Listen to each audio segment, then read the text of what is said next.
Hello everyone, welcome back to Vaishnavi's vlogs.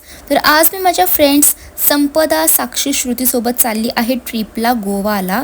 आज होती आमची रात्रीची 2ची बस आणि आम्ही निघालो होतो पुणेवरून. तर गोवा पोचण्यासाठी आम्हाला पूर्ण 10 आवर्स लागणार आहे. 10 आवर्स नंतर आम्ही गोव्यामध्ये पोचलो आणि हॉटेलवर जाऊन आम्ही पूर्ण तयार वगैरे झालो. तर सगळ्यात पहिलं आपण आपलं हॉटेलचं टूर बघूया. आणि दुसरी गोष्ट म्हणजे आजचा आहे ना जो व्लॉग छोटा असणार आहे, कारण की आम्ही गोवाला दुपारी 2ला पोचलो. सो आम्ही आराम वगैरे करून इव्हनिंगला आवरून बाहेर चाललो होतो. तर हे हॉटेल आहे डिमारू हॉटेल, जे की कलंगूटमध्ये आहे. आणि ही आमची होती रूम, जिथे 2 बेड्स होते, एक ह्या साईडला आणि एक त्या साईडला, कारण की आम्ही ह्या रूममध्ये 4 राहणार होतो. आणि एकदम क्लीन हायजेनिक रूम होतं हे. आम्हाला इथे खूप कम्फर्टेबल वाटलं राहायला वगैरे. आणि त्या साईडला गॅलरी होती, तिथे एकदम मस्त छान व्ह्यू वगैरे होता.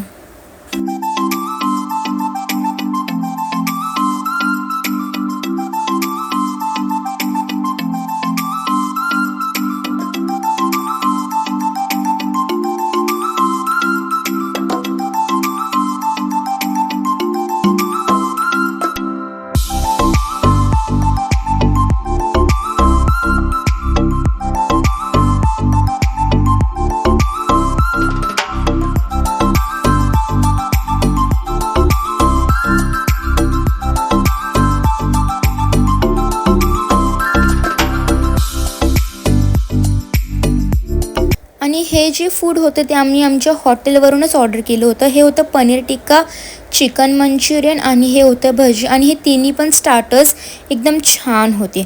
आणि मग आवरून वगैरे आता आम्ही चाललो होतो बीचला. आणि इव्हनिंगचे वाजले होते 5 o'clock. आम्ही चाललो आहे कलंगूट बीचला, जे की आमच्या हॉटेलवरून जस्ट 15 मिनिट्सच्या वॉकिंग डिस्टन्सवर आहे. आणि मग चालता चालता आम्हाला मध्येच लागली होती ताण. तर संपदाने सगळ्यात पहिले त्यासाठी नारळ पाणी घेतलं होतं पिण्यासाठी.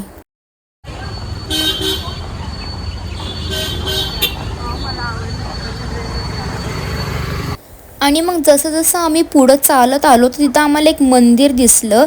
आणि मग नंतर आम्हाला समजलं की हे सगळं सजवलं आहे. तर तिकडं आहे ना बनाना फेस्टिवल होता. हा त्यांचे ते फेस्टिवल आहे ना 7 डेजसाठी असतो. तिथं सगळं मंदिर वगैरे सजवलं होतं आणि साईडला सगळीकडे बनाना वगैरे खूप विकायला होते. तर हे जे आहे ना आम्हाला एका दादाने सांगितलं की हा बनाना फेस्टिवल 7 डेजचा वगैरे असतो. आणि मग 15-20 मिनिट्सनी आम्ही फायनली कलंगूट बीचला पोचलो आहे. तर चला आता आपण एन्जॉय करूया.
It's like a dream for us.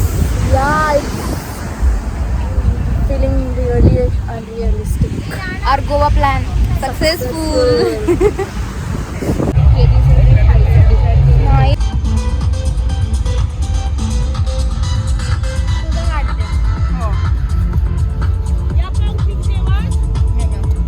तर आता आम्ही आलो होतो डिनर करण्यासाठी. कलंगूट बीचवरच एक समोर रेस्टॉरंट होतं.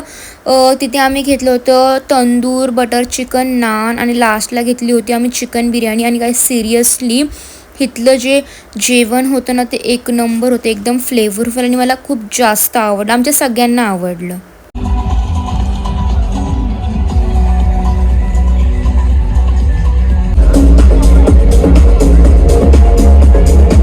डिनर करून झाल्यानंतर आम्ही 15-20 मिनटं तिथं चिल केलं. आणि मग निघालो हॉटेलवर जाण्यासाठी. आणि हा होता असा डे 1चा गोवाचा व्लॉग. तुम्हाला कसा वाटला मला कमेंट बॉक्समध्ये नक्की सांगा. आणि लवकरच डे 2सुद्धा येणार आहे. तर आजसाठी एवढंच. भेटूया नेक्स्ट व्लॉगमध्ये. बाय.